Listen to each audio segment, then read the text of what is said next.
ओम नमो नारायण भक्तों। आज हम आपके लिए इस वीडियो में कार्तिक मास के छठे अध्याय का महात्म्य लेकर आए हैं। तो चलिए शुरू करते हैं। नारद जी बोले, जब 2 घड़ी रात बाकी रहे तब तुलसी की मृतिका वस्त्र और कलश लेकर जलाशय पर जाएं। कार्तिक माह में जहाँ कहीं भी प्रत्येक जलाशय के जल में स्नान करना चाहिए। गर्म जल की अपेक्षा यदि ठंडे जल में स्नान करें तो उससे 10 गुना पुण्य होता है। उससे 100 गुना पुण्य बाहरी कुएं के जल में स्नान करने से होता है और उससे अधिक पुण्य बावड़ी में और उससे भी अधिक पुण्य पोखर में स्नान करने से होता है।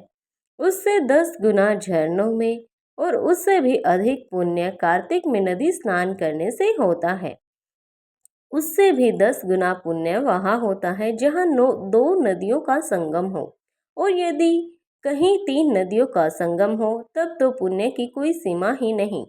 स्नान से पहले भगवान का ध्यान करके स्नानार्थ संकल्प करना चाहिए। फिर तीर्थ में उपस्थित देवताओं को कर्मश अर्घ्य आचमन्य आदि देना चाहिए।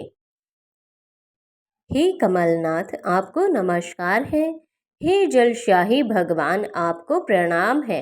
हे ऋषिकेश, आपको नमस्कार है। मेरे दिए अर्घ को आप ग्रहण करें। बैकुंठ, प्रयाग तथा बद्री का आश्रम में जहाँ कहीं भगवान विष्णु गए वहाँ उन्होंने 3 प्रकार से अपना पांव रखा था। वहाँ पर ऋषि वेद यज्ञों सहित सभी देवता मेरी रक्षा करते रहे। हे जनार्दन, हे दामोदर, हे देवेश, आपको प्रसन्न करने हेतु मैं कार्तिक मास में विधि विधान से ब्रह्म मुहूर्त में स्नान कर रहा हूँ। आपकी कृपा से मेरे सभी पापों का नाश हो। हे प्रभु, कार्तिक मास में व्रत तथा विधि पूर्वक स्नान करने वाले मैं अर्घ देता हूँ। आप राधिका सहित ग्रहण करें। हे कृष्ण, हे बलशाली राक्षसों का संहार करने वाले भगवान, हे पापों का नाश करने वाले, कार्तिक मास में प्रतिदिन दिए हुए मेरे इस अर्घ्य द्वारा कार्तिक स्नान का व्रत करने वाला फल मुझे प्राप्त हो। तत्पश्चात विष्णु, शिव और सूर्य का ध्यान करके जल में प्रवेश कर नाभि के बराबर जल में खड़े होकर विधि पूर्वक स्नान करना चाहिए। गृहस्थी को तिल और आंवले का चूर्ण लगाकर तथा विधवा स्त्री व यति को तुलसी की जड़ की मिट्टी लगाकर ही स्नान करना चाहिए। सप्तमी, अमावस्या, नवमी, त्रयोदशी, द्वितीया, दशमी आदि तिथियों को आंवला तथा तिल से स्नान करना वर्जित है। स्नान करते हुए निम्न शब्दों का उच्चारण करना चाहिए। जिस भक्ति भाव से भगवान ने देवताओं के कार्य के लिए 3 प्रकार का रूप धारण किया था, वही पापों का नाश करने वाले भगवान विष्णु अपनी कृपा से मुझे पवित्र बनाए। जो अमनुष्य भगवान विष्णु की आज्ञा से कार्तिक व्रत करता है उसके इंद्रादि सभी देवता रक्षा करते हैं, इसलिए वह मुझको पवित्र करे। बीजों, रहस्यों तथा यज्ञों सहित वेदों के मंत्र, कश्यप आदि ऋषि, इंद्रादि देवता मुझे पवित्र करे। अदिति आदि सभी नारियां, यज्ञ सिद्ध सर्प और समस्त औषधियां व तीनों लोकों के पहाड़ मुझे पवित्र करें। इस प्रकार कहकर स्नान करने के बाद मनुष्य को हाथ में पवित्री धारण करके देवता, ऋषि, मनुष्यों, पितरों को विधि पूर्वक तर्पण करना चाहिए।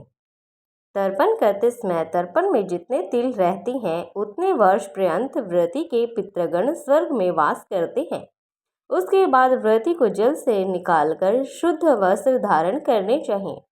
सभी तीर्थों के सारे कार्यों से निवृत्त होकर पुण्य भगवान विष्णु का पूजन करना चाहिए। सभी तीर्थों के सारे देवता का स्मरण करके भक्ति पूर्वक सावधान होकर चंदन, फूल और फलों के साथ भगवान विष्णु को फिर से अर्घ देना चाहिए। अर्घ्य के मंत्र का अर्थ इस प्रकार है। मैंने पवित्र कार्तिक मास में स्नान किया है। हे विष्णु, राधा के साथ आप मेरे दिए अर्घ्य को ग्रहण करें। तत्पश्चात चंदन, फूल और तांबूल आदि से वेद पाठी ब्राह्मणों का श्रद्धापूर्वक पूजन करें और बारंबार नमस्कार करें। ब्राह्मणों के दाएं पांव में तीर्थों का वास होता है, मुंह में वेद और समस्त अंगों में देवताओं का वास होता है। अपने कल्याण की इच्छा रखने वाले मनुष्य को इनका न तो अपमान करना चाहिए और न ही इनका विरोध करना चाहिए। फिर एकाग्रचित होकर भगवान विष्णु के प्रिय तुलसी जी की पूजा करनी चाहिए। उनकी परिक्रमा करके उनको प्रणाम करना चाहिए। हे देवी, हे तुलसी, देवताओं ने प्राचीन काल से ही तुम्हारा निर्माण किया है और ऋषियों ने तुम्हारी पूजा की है। हे विष्णु प्रिया तुलसी, आपको नमस्कार है। आप मेरे समस्त पापों को नष्ट करें। इस प्रकार जो मनुष्य भक्ति पूर्वक कार्तिक व्रत का अनुष्ठान करते हैं, वे संसार के सुखों को भोग करते हुए अंत में मोक्ष को प्राप्त होते हैं। भगवान विष्णु और शिव की कथा। किस प्रकार भगवान विष्णु ने शिव को मुश्किल से बाहर निकाला। एक बार शिव की करुणा का कोई भेदभाव नहीं करता, ये सबको पता है। वे किसी की इच्छा पर बच्चों की तरह भोलापन दिखाते हैं। एक बार की बात है, गजेंद्र नामक एक असुर था। गजेंद्र ने बहुत तप किया और शिव से यह वरदान पाया कि वह जब भी उन्हें पुकारेगा शिव को आना होगा। त्रिलोकों को सदा शरारती ऋषि नारद ने देखा कि गजेंद्र हर छोटी छोटी बात के लिए शिव को पुकार लेता था, तो उन्होंने गजेंद्र के साथ एक चाल चली। उन्होंने गजेंद्र से कहा, तुम शिव को बार बार क्यों बुलाते हो? वह तुम्हारी हर पुकार पर आ जाते हैं। क्यों नहीं तुम उनसे कहते कि वह तुम्हारे अंदर आ जाए और वहीं रहें, जिससे वह हमेशा तुम्हारे अंदर ही रहेंगे। गजेंद्र को यह बात अच्छी लगी और फिर उसने शिव की पूजा की। जब शिव उनके सामने प्रकट हुए तो वह बोला, आपको मेरे अंदर ही रहना होगा, आप कहीं मत जाइए। शिव अपने भोलेपन में एक लिंग के रूप में गजेंद्र में प्रवेश कर गए और वहां रहने लगे। फिर जैसे जैसे समय बीता, पूरा ब्रह्मांड शिव की कमी महसूस कर रहा था। कोई नहीं जानता था कि वह कहाँ है। सभी देव और गण शिव को खोजने लगे। काफी खोजने के बाद जब कोई यह पता नहीं लगा पाया कि वह कहाँ है, तो वे हल ढूंढने के लिए विष्णु के पास गए। विष्णु ने स्थिति देखी और कहा, वह गजेंद्र के अंदर है। फिर देवों ने उनसे पूछा कि वे शिव को गजेंद्र के अंदर से बाहर किस प्रकार निकाले, क्योंकि गजेंद्र शिव को अपने अंदर रखकर अमर हो गया था। हमेशा की तरह विष्णु सही चाल लेकर आए। देवगण शिव भक्तों का रूप धरकर गजेंद्र के राज्य में आए और बहुत भक्ति के साथ शिव की भगवान शिव की स्तुति गान करने लगे। शिव का महान भक्त होने के कारण गजेंद्र ने इन लोगों को अपने दरबार आकर गाने और नाचने का न्योता दिया। शिव भक्तों के वेश में देवों का यह दल आया और भावनाओं के साथ बहुत भक्तिपूर्वक वे शिव के लिए भक्ति गीत गाने लगे और नाचने लगे।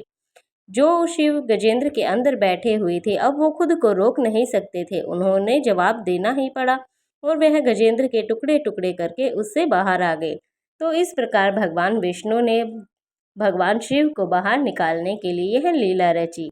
तो ये कथा आपको कैसी लगी? अच्छी लगी तो वीडियो को लाइक करना, शेयर करना और कमेंट में ओम नमो नारायण जरूर लिखना। और यदि आप चैनल पर नए हैं तो प्लीज़ चैनल को सब्सक्राइब जरूर कर लीजिएगा। ओम नमो नारायण।